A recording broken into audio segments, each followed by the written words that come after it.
Well, as you know, today is Pentecost, and Pentecost is a major celebration of the church because it's known as the birthday of the church. And birthdays, you know, are very important. When you stop having birthdays, you're in a different place, aren't you, really? So that's why it's good to have lots of birthdays. Now, the account in Acts chapter 2 is quite exciting. The imagery is powerful and provoking. It's a story where we'd like to be, wouldn't it? You know, and when that was happening in the room, there was tongues of fire coming down. There was a rushing wind. I did that sound effect this morning. It's like this.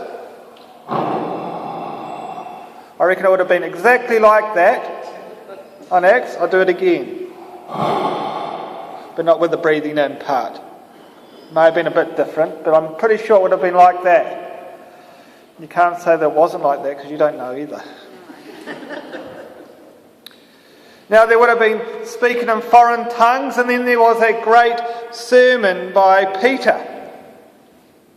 Imagine being there. Great. And today we sometimes wish to see those things happen again, to see the Spirit of God moving powerfully in this place and experiencing exciting results. If we're quiet, we sort of wonder, is that the wind coming or not? No, it's not. It's just the heaters. It's recorded that people, when they heard Peter's message, they were cut to the heart. And people were filled with awe because of the wonders and the signs that were being done by the apostles. So that's all exciting, but then it gets a little bit, a bit tricky, because then it talks about what everyone began to sell everything they had, and they used to go and give it to those who were in need. And they all had things in common. And we go, well, hang on, just slow down here. That's one step away from being a cult, isn't it? If you sell everything, you don't have your money. Pretty sure it is. Anyway, they met in the temple and they broke bread in their homes and they had goodwill towards all. And day by day it was the Lord who added to their numbers.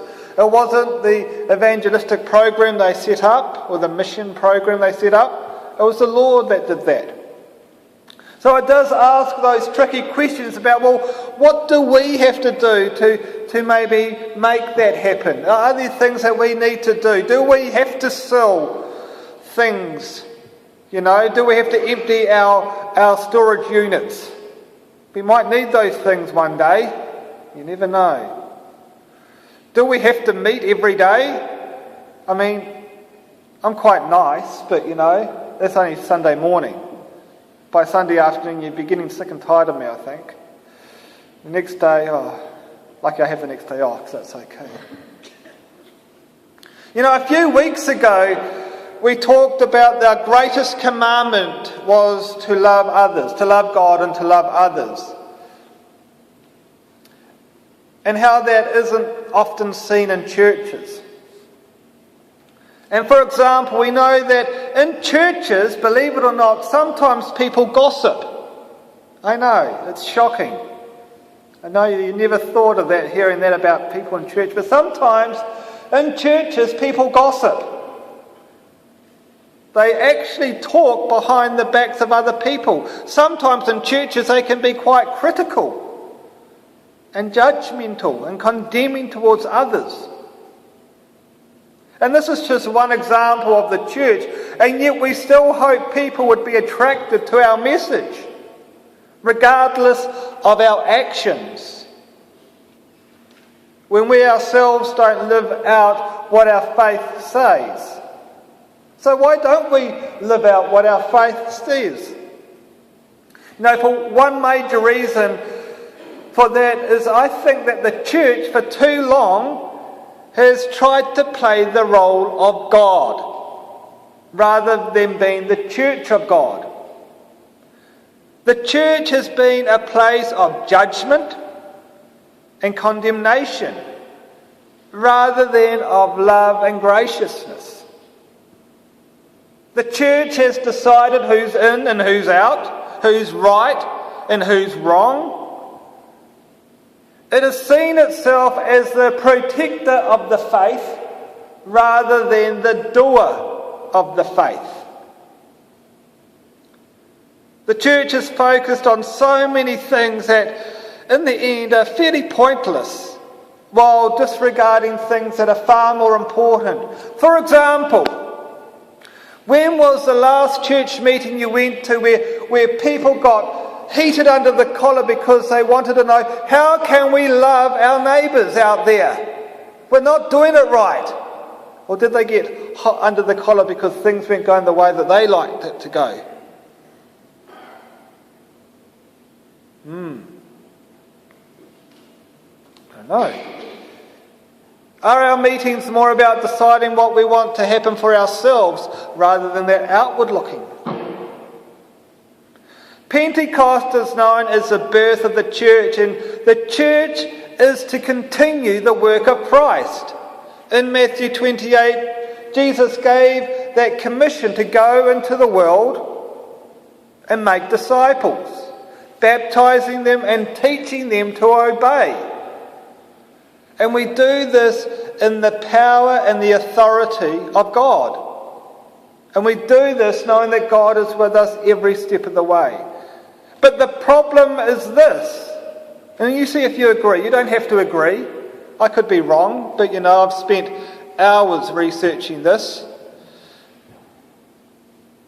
Well, a good half hour researching it.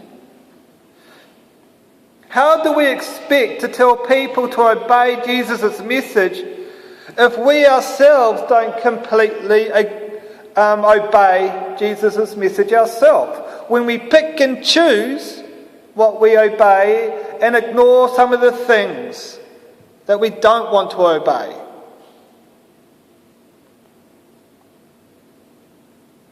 How can we make disciples when we are so quick to pass judgment on people, when Jesus himself said, do not judge? I catch myself doing that all the time, judging people. I say, stop it. You're doing it again, stop it. I say that inside, I don't say it outside, loud, because not a good thing to do. Does discipleship actually help with us being hypercritical of people who aren't like us? Or how will people see the grace of God if we aren't generous in our time and our money towards others, especially those who can't repay us?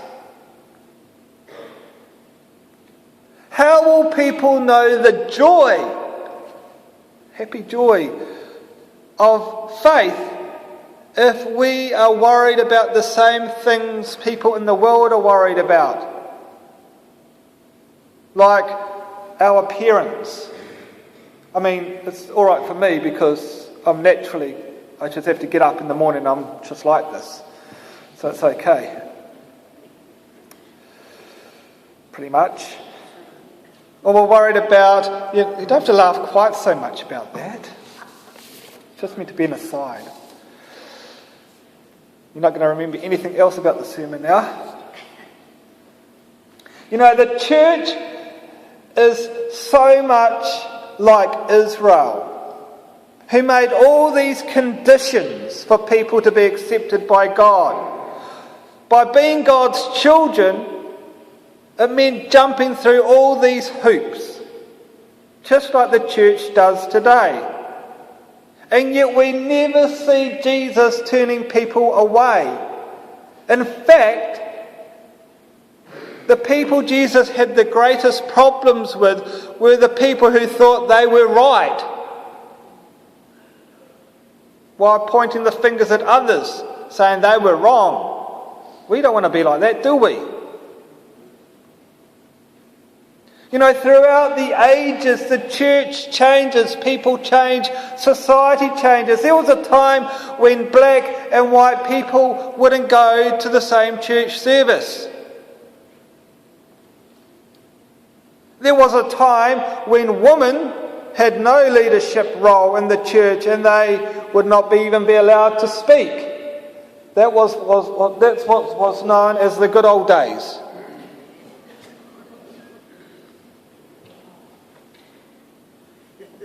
Just making sure nothing's been thrown my way. There was a time when a divorced person wasn't allowed communion. Do you guys remember those days? Yes. When we thought the Catholics were all heading to that place and we were right? You know, there's even today, in churches today, who say that the Eucharist is only for those who are baptised members of the church. It is an exclusive elite group. Whereas the gospel of Christ is anything but exclusive.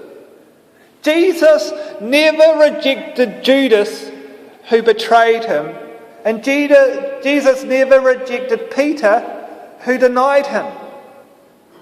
And yet we put up all these barriers and obstacles for people to have an encounter with God's grace, especially at communion.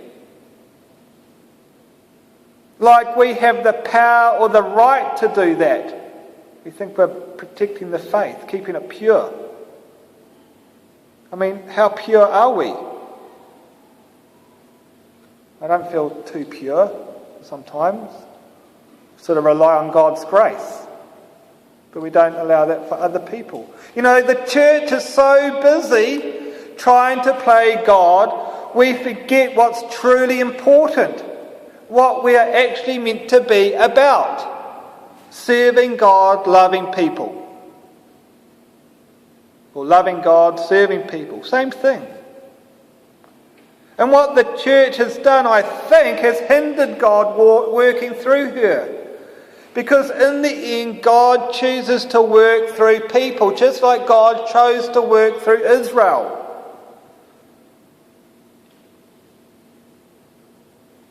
Just like at Pentecost, when the Spirit came upon the people in a powerful and new way, it was in order to reach out to the world, not to keep the in-group happy. It wasn't just for the disciples, it was for the world. And we ourselves need to be so careful, because we can hinder God working through us with our attitudes and our beliefs, telling God what we want to happen rather than seeing what God is actually doing. Imagine if God did something completely new here. Something even different, say, from the Pentecostal or charismatic experience a few decades ago. Or something different than the tradition a few years ago. Centuries ago. Imagine if it was a combination of the two meeting together instead of like that, hitting their heads, joining together. I don't know. Imagine a move of God in this place.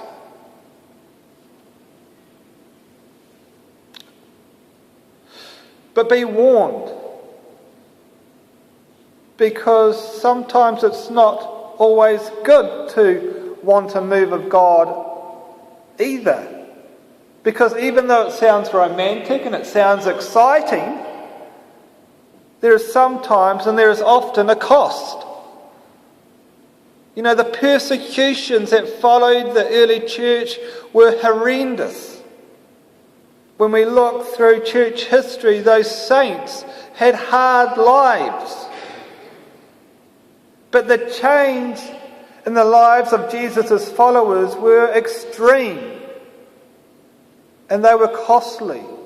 But it didn't matter, because the cost that they gave didn't compare to serving God, being used by God. It's no comparison. Just as Israel was called to be a blessing to all nations of the world, so too the church is called to spread the good news to all nations. It is a message of love and grace above everything else.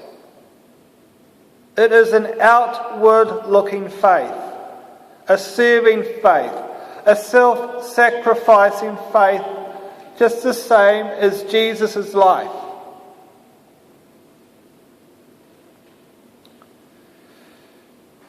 Israel forgot its calling and became self-obsessed, and its heart became stone. And we could say that the same thing has happened in some churches. The church has become all about us rather than God. We want to be satisfied rather than glorifying God. We want God to do the things we want. We want things to happen the way we want, rather than us listening to what God is actually doing and following that. Pentecost is an incredible event, but it wasn't a one-off event. It continues today in this cathedral and in each one of our lives. God has called you because God loves you. And God wants you to love others and to love God. Because this is where our faith finds true meaning and true purpose. So may the message that Peter gave at Pentecost of a risen Christ stir our hearts like never before, so that we can continue the work of Christ in this world with our neighbours and our friends and our families, and indeed even with each of us here in the cathedral. Amen.